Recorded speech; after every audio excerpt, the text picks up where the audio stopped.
नमस्कार दोस्तों, जैसा आप लोग जानते हैं कि 12 अप्रैल 2022 को 10वीं क्लास का मैथ का पेपर है।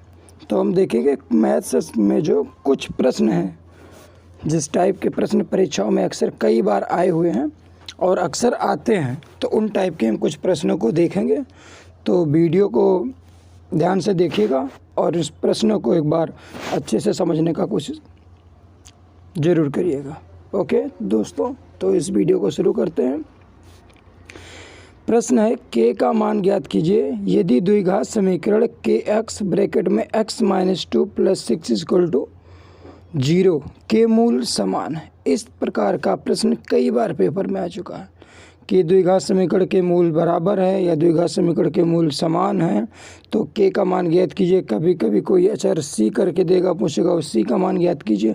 तो दोस्तों, इन सभी सवालों को करने का एक ही तरीका है। जैसे जो पहले दे रखा है के एक्स और ब्रैकेट में x - 2 और +6, हमने के एक्स को ब्रैकेट से मल्टीप्लाई करके अंदर कर लिया, तो KX² - 2KX + 6 = 0। ये हो गया हमारा पहला समीकरण।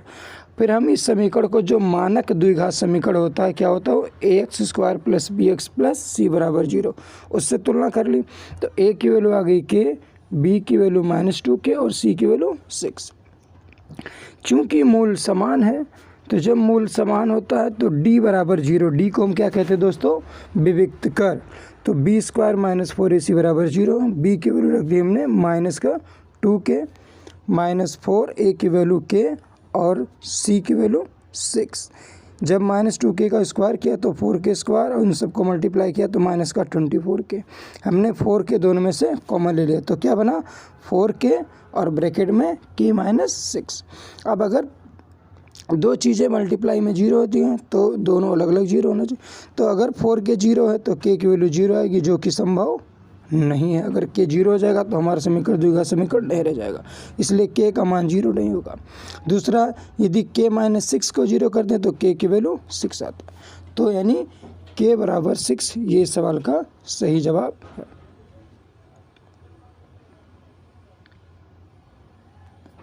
अगला प्रश्न, ये जो पिघलाने वाले सवाल हैं, किसी बेलन को पिघलाकर शंकु बनाया गया या किसी गोले को पिघला करके बेलन बनाया गया या 2-3 गोलों को पिघला करके एक बड़ा गोला बनाया गया, ऐसे बहुत सारे प्रश्न हैं जो 10वीं के परीक्षा में कई बार पूछे गए। तो दोस्तों, इस प्रश्न को सही से समझिए और देखिए इसको कैसे हल किया गया। कह रहा है 3 गोले हैं जिनकी त्रिज्याएं क्रमशः 6 सेंटीमीटर, 8 सेंटीमीटर और 10 सेंटीमीटर है। इनको पिघला करके एक बड़ा गोला बनाया गया, तो बनाए गए बड़े गोले की त्रिज्या ज्ञात कीजिए। अब हमें पता है कि इन तीनों गोलों को पिघला करके जो बड़ा गोला बनाया जाएगा, तो तीनों गोलों का जो आयतन होगा वो बड़े वाले गोले के आयतन के बराबर होगा। तो हमने माना, देखो, पहले वाले गोले की त्रिज्या R1 6 सेंटीमीटर, दूसरे के R2 8 सेंटीमीटर, तीसरे के R3 10 सेंटीमीटर और बड़े वाले गोले की त्रिज्या R वाला। अब पहले गोले का आयतन प्लस दूसरे गोले का आयतन प्लस तीसरे गोले का आयतन बराबर में बड़े वाले गोले का आयतन। गोले का आयतन दोस्तों आप जानते हैं 4/3 πr³ होता है। तो यहाँ पहले गोले के लिए हमने क्या माना है, R1 माना त्रिज्या, तो 4/3 πr1 का क्यूब, 4/3 πr2 का क्यूब, 4/3 πr3 का क्यूब और 4/3 πR का क्यूब। अब 4/3 पाई हमें दोनों तरफ से हमने कॉमन ले लिया, तो 4/3 पाई दोनों साइड में कैंसिल हो गया। तो क्या बचेगा, R³ = R1 का क्यूब प्लस R2 का क्यूब प्लस R3 का क्यूब। R1 की वैल्यू दे रखा है 6, तो 6 का क्यूब, R2 की वैल्यू 8, तो 8 का क्यूब, R3 की वैल्यू 10, तो 10 का क्यूब। इन सबको हमने जोड़ा तो 6 का क्यूब 216, 8 का 512 और 10 का 1000। इन सबको जोड़ा तो आ गया 1728, यानी R³ = 1728। अब जब 1728 का हम घनमूल निकालेंगे, यानी उसको हम लिख सकते हैं 12 की घात 3, तो जो कैपिटल R है उसकी वैल्यू कितनी आ जाएगी, 12 सेंटीमीटर। यही इसका आंसर है।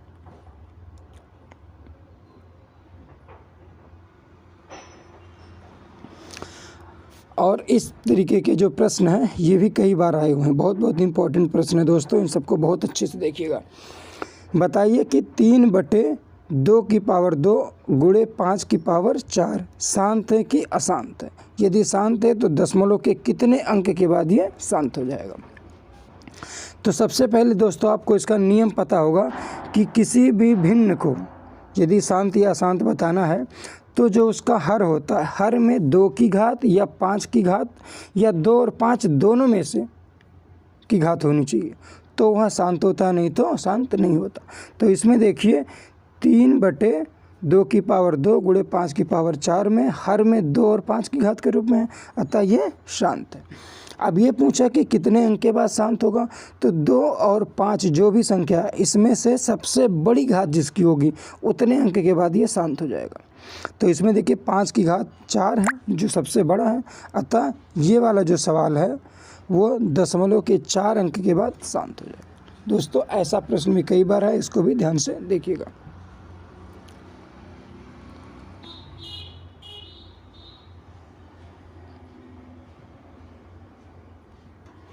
अगला प्रश्न है समांतर श्रेणी का। क्या -150 समांतर श्रेणी जो AP है 17, 12, 7, 2 डॉट डॉट डॉट ये सीरीज चलती रही का कोई पद है कि नहीं। तो दोस्तों जब ऐसा सवाल पूछे कि किसी का पद है कि नहीं, तो हम क्या करेंगे, मान लेंगे ये हमारे समांतर श्रेणी का nवां पद है और वहाँ से n की वैल्यू निकालेंगे। अगर n की वैल्यू पूर्ण संख्या आ रही है जैसे 10, 11, 12, 5, 6 तो उसका पद होगा, अगर दशमलव में आ रहा है तो उसका पद नहीं होगा। तो देखिए इसको कैसे सॉल्व करते हैं। AP दे रखा है 7, 12, 17, 12, 7, 2 डॉट डॉट डॉट। तो पहला पद हो गया हमारा A 17, सर्वांतर अगले पद में से पिछले पद को घटाते हैं तो 12 में से 17 को घटाए तो -5 आ गई, हमारा सर्वांतर है।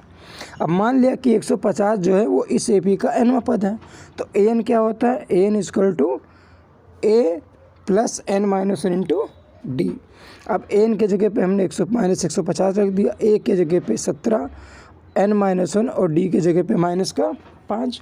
अब ये वाला 17 उधर जाएगा तो 150 -17 बराबर में n-1 इंटू -5।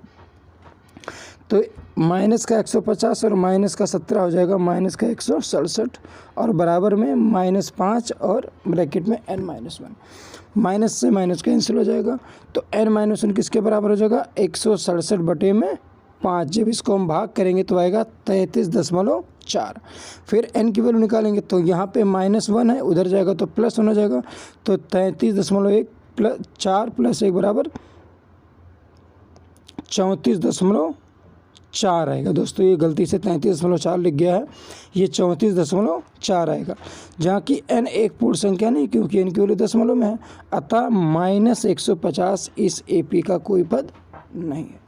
तो ये भी बहुत इंपॉर्टेंट प्रश्न है दोस्तों, कई बार आया हुआ है, देख लीजिएगा एक बार।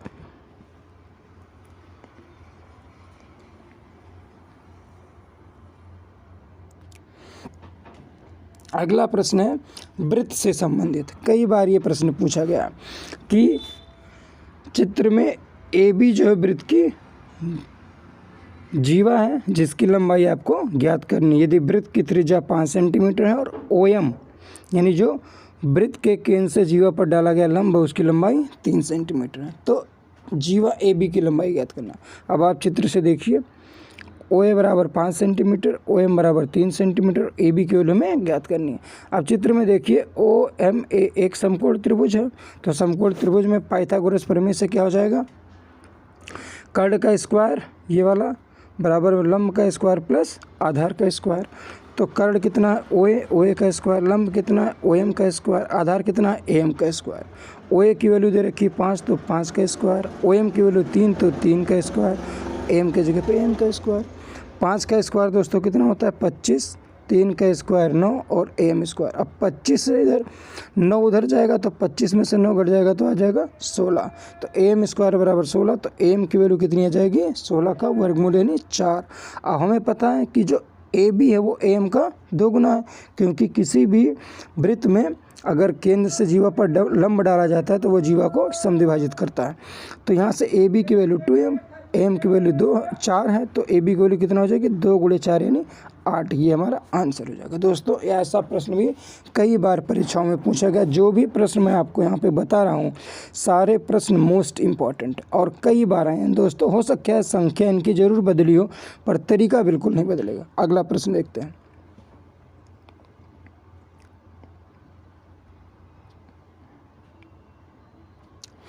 अगला प्रश्न इसमें भी ये भी वृत्त से संबंधित है।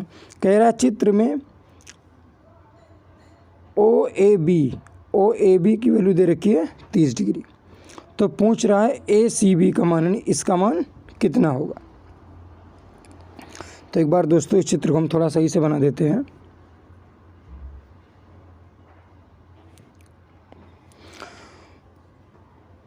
OAB की वैल्यू 30 दे रखा है, आप देख रहे होंगे चित्र में, और हमसे पूछ किसका रहा है, ACB का मान पूछ रहा है, ये वाला कोण। तब देखिए OAB बराबर 30 डिग्री, तो OBA ये वाला कोण ये भी 30 डिग्री के बराबर होगा, क्योंकि OA और OB क्या है, त्रिज्या समान होती है, तो सम्मुख भुजाओं के सामने के कोण बराबर होते हैं, तो ये भी 30 हो गया। अब त्रिभुज देखिए AOB में कोण OAB प्लस कोण AOB प्लस कोण OBA, ये तीनों मिलकर किसके बराबर होंगे, 180 के। OAB के मान 30 दे रखा है और OBA का मान भी 30 है, तो 30 और 30 60, तो AOB का मान कितना हो जाएगा, 180 माइनस 60 यानी 120 डिग्री। अब देखिए यहाँ पर जब इसका मान आ गया 120 डिग्री और मुझसे पूछा है ACB का मान, तो दोस्तों देखिए ये AB जो चाप है, इसी चाप के द्वारा ये केंद्र पर बनना है और ये परिध पर बनना। हमें पता है कि जो परिध पर बना कोण होता है वो केंद्र पर बने कोण का आधा होता है, तो ACB जो हो जाएगा वो AOB का आधा हो जाएगा। AOB मान कितना है, 120, तो 120/2 यानी 60 इसका सही जवाब हो जाएगा। अगला प्रश्न देखिए,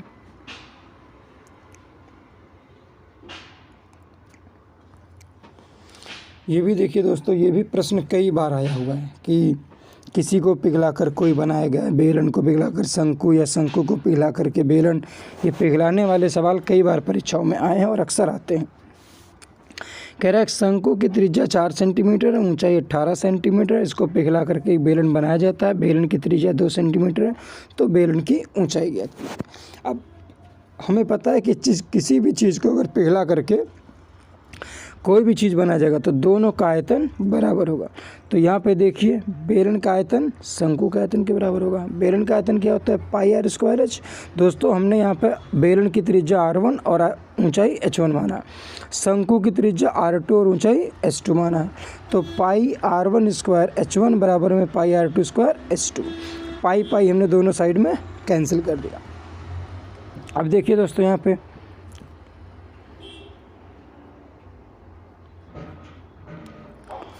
r1² h1 बराबर 1/3 r2² h2। r1 दे रखा कितना, जो हमारा बेलन है उसकी त्रिज्या दे रखी 2 सेंटीमीटर, हमने रख दिया 2 × 2 और इंटू h1। शंकु की त्रिज्या कितनी है, 4 सेंटीमीटर, तो 4 × 4 इंटू h2 यानी 18 सेंटीमीटर। अब 2 × 4 और इस वाले 4 से ये कैंसिल हो जाएगा, 3 से 18 कट जाएगा 6 बार में, तो 6 × 24 यानी जो 24 होगा ये उस बेलन की ऊंचाई होगी। अगला प्रश्न,